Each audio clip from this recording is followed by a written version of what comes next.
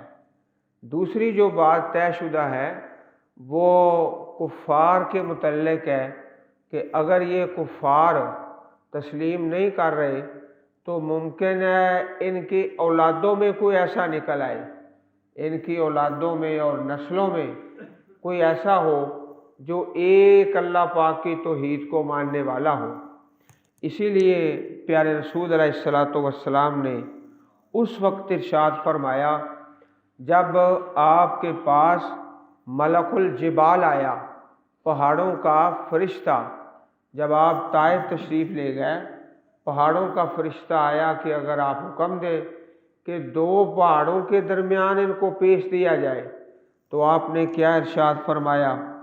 بل ارجو ان یخرج اللہ من اصلابہم من یعبد اللہ وحدہ لا یشرک بہ شیئا، بلکہ میں امید رکھتا ہوں کہ اللہ تعالیٰ ان کی پشتوں سے ان لوگوں کو نکالے گا جو اکیلے اللہ کی عبادت کریں گے، اس کے ساتھ کسی چیز کو شریک نہیں بنائیں گے۔ صحیح البخاری حدیث نمبر 3231۔ اگر فیصلہ نہ ہوتا طے شدہ تو پھر ان کا حکم کر دیا جاتا۔ وَإِنَّهُمْ لَفِي شَكٍّ مِّنْهُ مُرِيبٍ، اور بلا شبہ وہ اس کے متعلق شک میں ہے، قرآن پاک کے متعلق مریب، ایسے شک میں جو بے چین رکھنے والا ہے۔ مریب گہرا قسم کا شک، بے چین کرنے والا۔ من عمل صالحا فلنفسه ومن اساء فعليها، جس نے نیک عمل کیا سو اپنے لیے، ومن اساء، اور جس نے برائی کی فعليها، سو اسی پر ہوگی۔ کوئی کسی دوسرے کا وبال نہیں اٹھائے گا، ہر کوئی اپنے فعل اور قول کا جواب دہ ہے۔ وَمَا رَبُّكَ بِظَلَّامٍ لِّلْعَبِيدِ، اور تیرا رب اپنے بندوں پر ہرگز کوئی ظلم کرنے والا نہیں، نہ تھوڑا نہ زیادہ۔ 25واں پارہ اللہ پاک کی توفیق سے شروع ہو رہا ہے۔ الیہ یرد علم الساعہ، اسی کی طرف قیامت کا علم لٹایا جاتا ہے۔ بار بار یہ کفار کی طرف سے سوال آتا، متسا، قیامت کب ہے؟ تمسخر کے انداز میں اور مذاق کے انداز میں۔ تو آپ یہی فرماتے کہ علمھا عند ربی، اس قیامت کا علم تو میرے پروردگار کے پاس ہے، اسی کی طرف لوٹایا جاتا ہے قیامت کا علم۔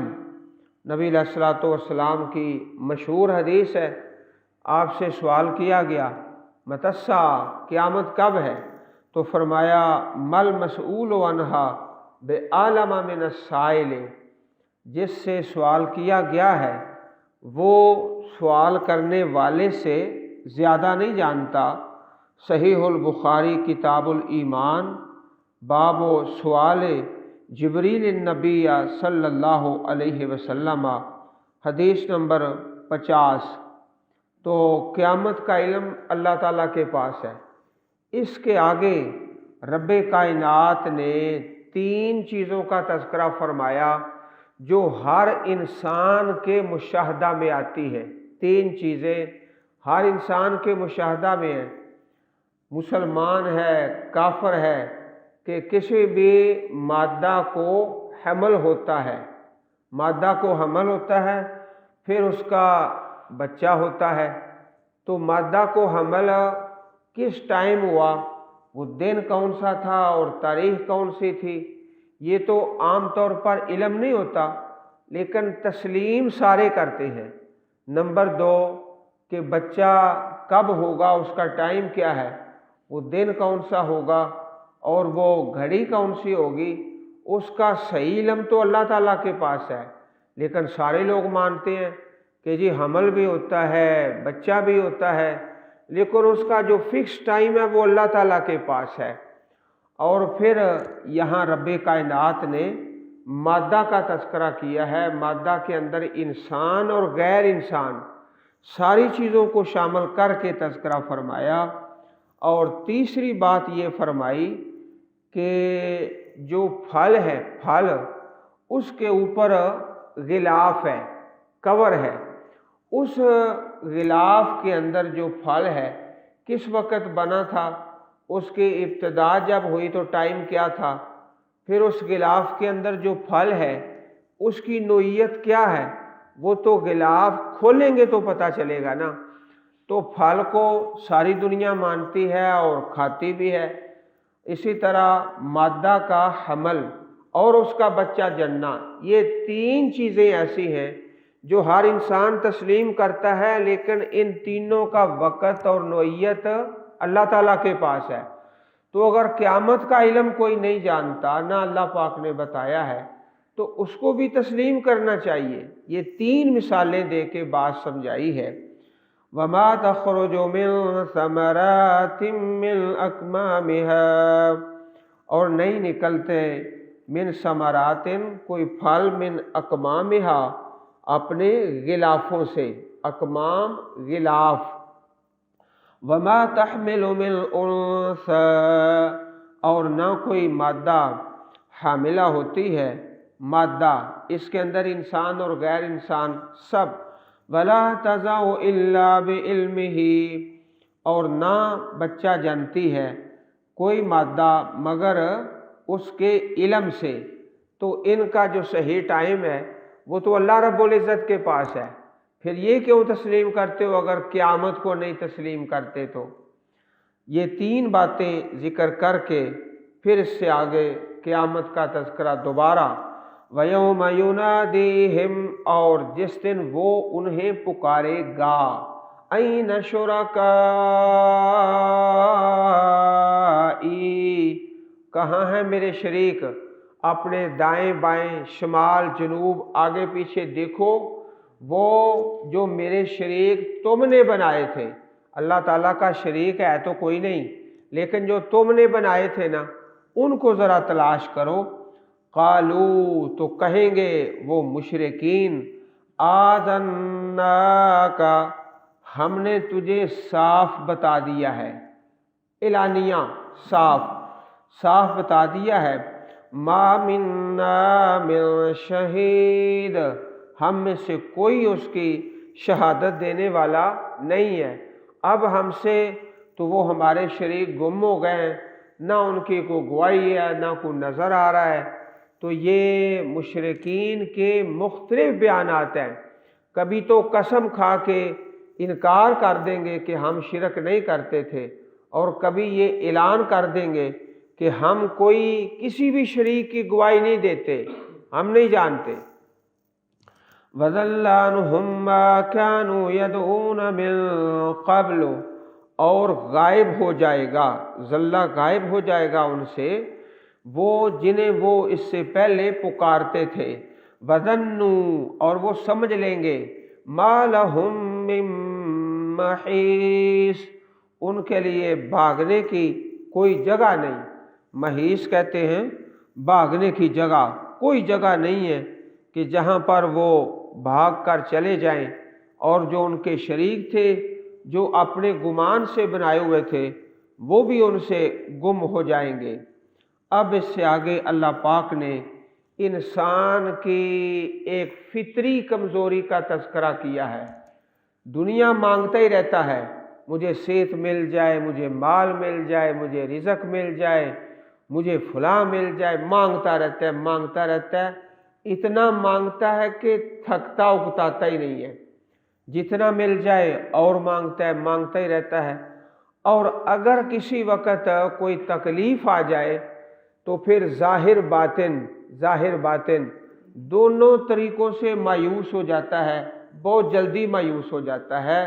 یہ انسان کی ایک فطری کمزوری ہے۔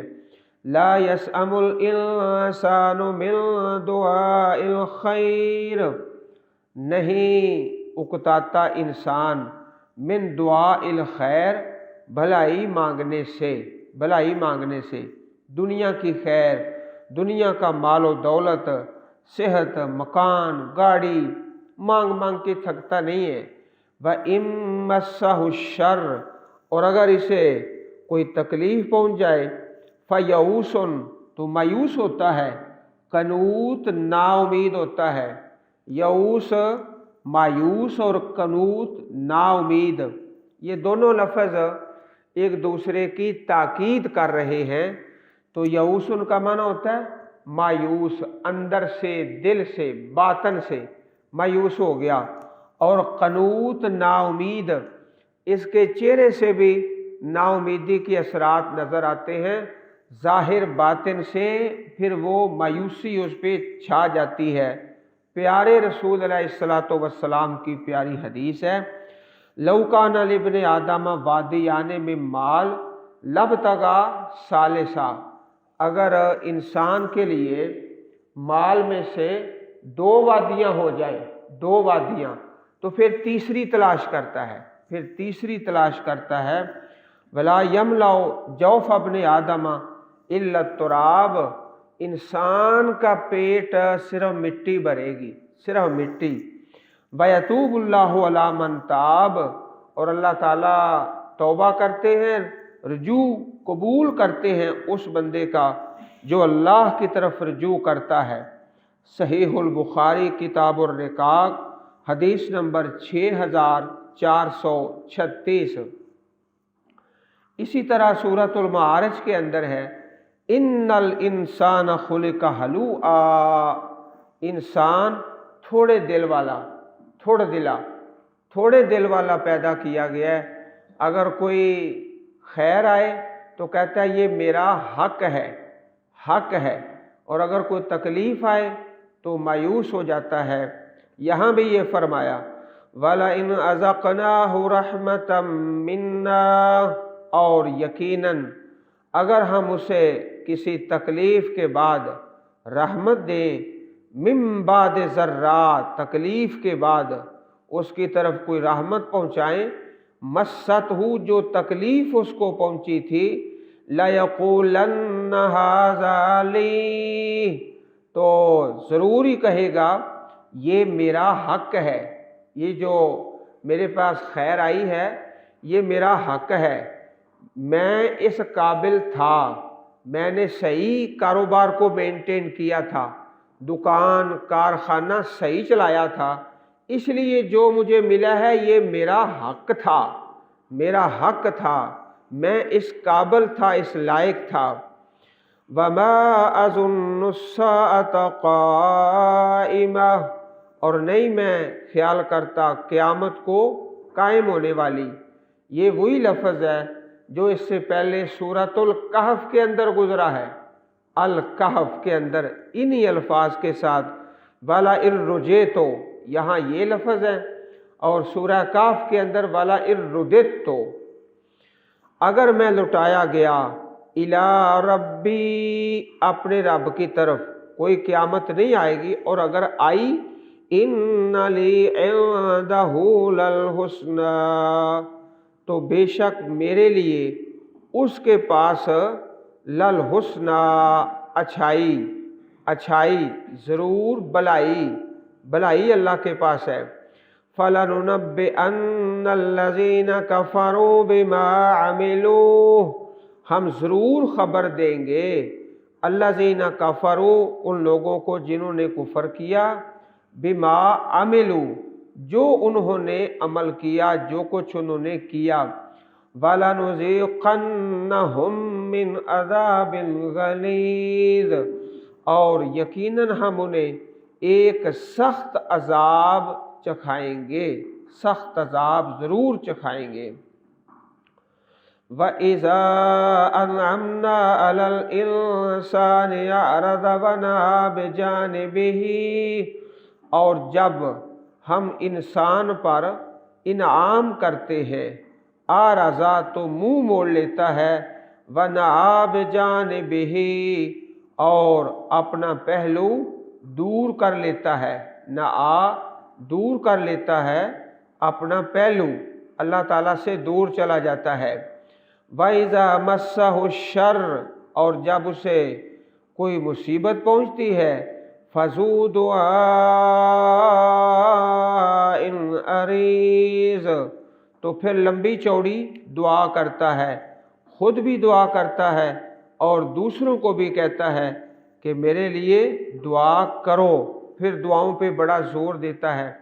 حدیث پاک میں آتا ہے کہ جو آدمی چاہتا ہے کہ مصیبت کے وقت میری دعا قبول ہو تو خوشیوں میں پھر زیادہ دعائیں کرے، خوشی میں اور اچھے حالات میں لمبی دعائیں کرے، اچھے حالات میں، پھر مصیبت میں جلدی دعا قبول ہو جاتی ہے۔